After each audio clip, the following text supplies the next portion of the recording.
That's where the dialogue's going now. Tanking, good morning to you, and no tanks to that. I'm Dejan Kovacevic of DK Pittsburgh Sports. This is Daily Shot of Steelers. It comes your way bright and early every weekday if you're into hockey and or baseball. I also offer daily shots of Penguins and Pirates where you found this. No football for the local team this weekend, and thus no loss. However, I have a feeling that however much of the nation is currently engaged in discussing what should be the approach for the remainder of this regular season, whether it constitutes just an ordinary rebuilding or, something a little bit more nefarious, like not winning games on purpose or not necessarily fielding your best team or, all that stuff for the purposes of securing a higher draft pick. No. A, that's not going to happen. And B, it shouldn't happen.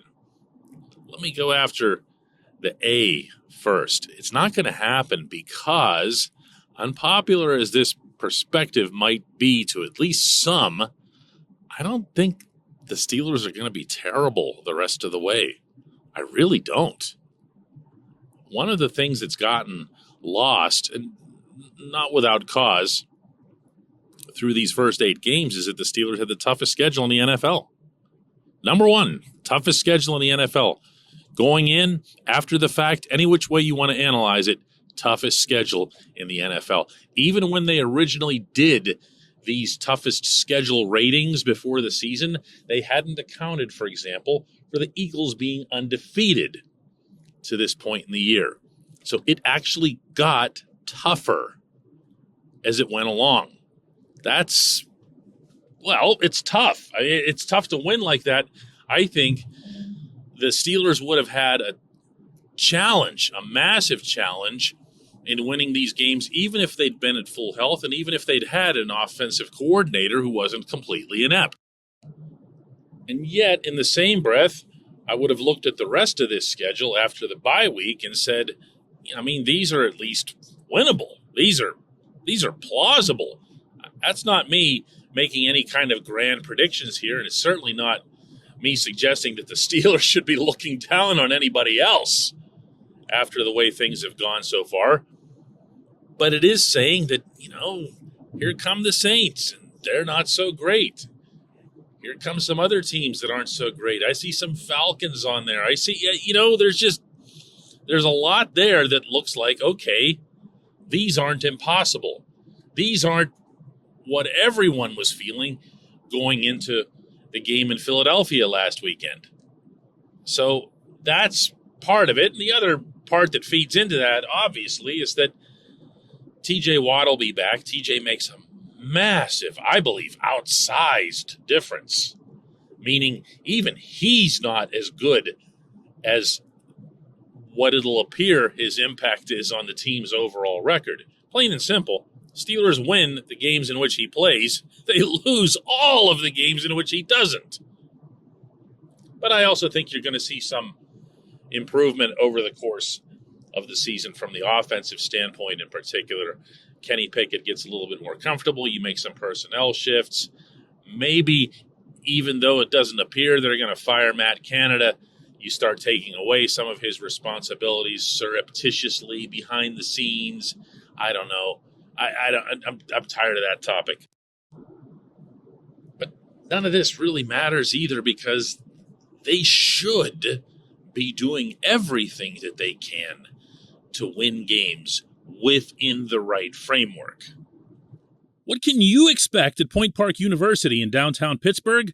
Respect, rigor, relevance. That's the Point Park Pledge. You'll be treated with respect while being challenged and supported academically to graduate with career-ready, relevant skills. Visit pointpark.edu to learn more.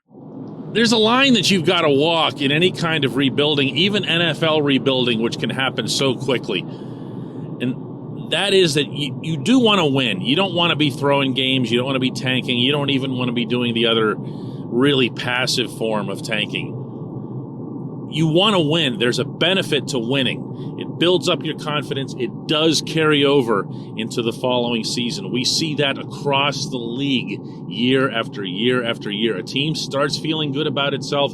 It might even finish with just 3 or 4 solid performances, but it carries into an off season in which everybody begins to believe in each other a little bit more. It's not a pipe dream that the team will do well the next season. So, positive reinforcement works in all components of life. But, do it right. The example that I keep giving when this subject's come up is a healthy Larry Ogunjobi versus a healthy DeMarvin Leal. Now, they can actually share space on a defensive line.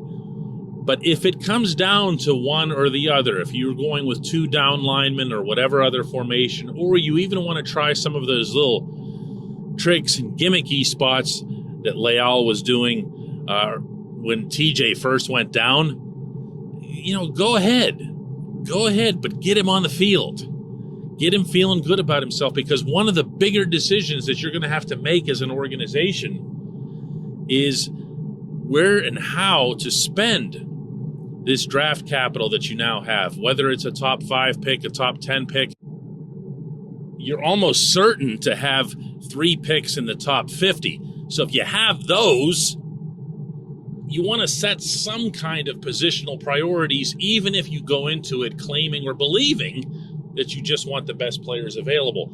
If you have Leal show well, then you have more of a sense of what it is that you do or don't need on the defensive line. Just throwing out that one little case there. But it can apply at a lot of different points on the field. You're going to want to lean toward the younger, less proven player, if only to learn, as opposed to saying, man, our best chance of beating the Saints today is by having Larry out there. Don't worry about it. Don't worry about it. Find stuff out. But yeah, win. Go win some games. It's not just about the mindset and the happy stuff. If you're winning games, this really should be self-evident, but hey, then it probably means you're getting better. That probably means you have individuals getting better. And when it comes to the offense in particular, it'll mean that you've got some really important people getting better. That's an ideal scenario. When we come back, J1Q.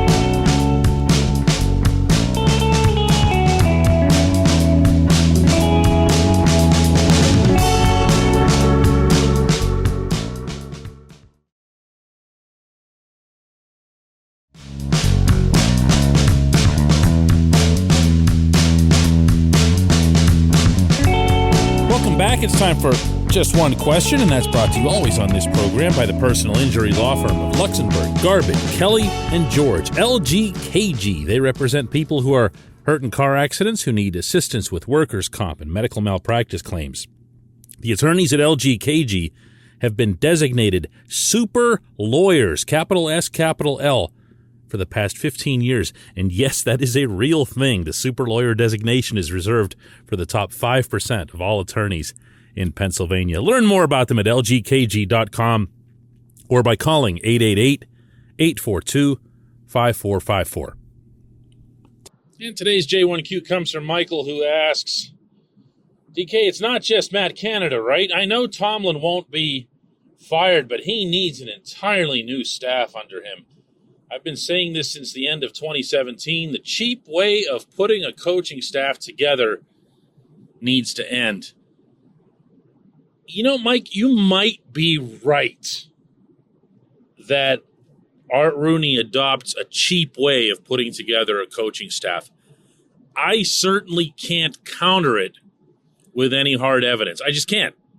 I can't say, hey, look, but there's this one guy that they did this national search on, and they had to outbid 2 or 3 other teams to really, really get their guy, the next ace offensive coordinator. Because that's never happened. Instead, 2 things have happened. One is that Tomlin prefers a smaller staff, and I don't even know if that's what you're referring to, but the Steelers have one of the smaller coaching staffs. He feels like it's a tighter group. There's less maintenance. There's less worrying about this or that happening off to the side or chirping or complaining. And the other component is they claim to prefer to promote from within because it keeps that whole Steelers-ish vibe about things, as opposed to saying, hey, if you go out and get yourself some stud OC who's out on the market, maybe you'll be a better football team. Now, the counter or addendum to that, of course, is that if you get yourself your stud OC, you're soon going to see him become a stud HC somewhere else. That's also the order of things in the National Football League. But if you have a couple years of a really good OC, and they get you, into the playoffs and everything else, isn't that worth it? Even if you believe you'll lose them, even if you're paying a little bit more or a lot more. Look, one of the things that happens in football that you don't really notice much of is that a player like TJ Watt gets a contract, and we think to ourselves about TJ's deal in terms of how it fits into the salary cap. We presume, and fairly, that the team's going to spend up to the cap or close to the cap most years. And we kind of end the dialogue there. That's just presumed. It's almost as if it's not real money. But at the same time, I also know that there are things about this operation where they really pinch pennies. And I'm talking about little stuff like behind the scenes, really little stuff, including paying people. And that's the kind of thing that makes me think that you might be right here, that they are doing things on the cheap. And that's most unfortunate, because I also believe that the Steelers have for a very long time, including Art Rooney and everyone else, been wired to win. It's their predominant goal. But there's things about them structurally and things about them financially that don't always add up to that. I appreciate the question. I appreciate everyone who listens to Daily Shot of Steelers. I hope you have a terrific bye weekend. And you know what? Honestly, it's fun sometimes to just kick back and watch a bunch of other football games that have nothing whatsoever to do with your team. And really, all of them have nothing to do with your team in 2022. Thanks for listening. We'll do it again Monday.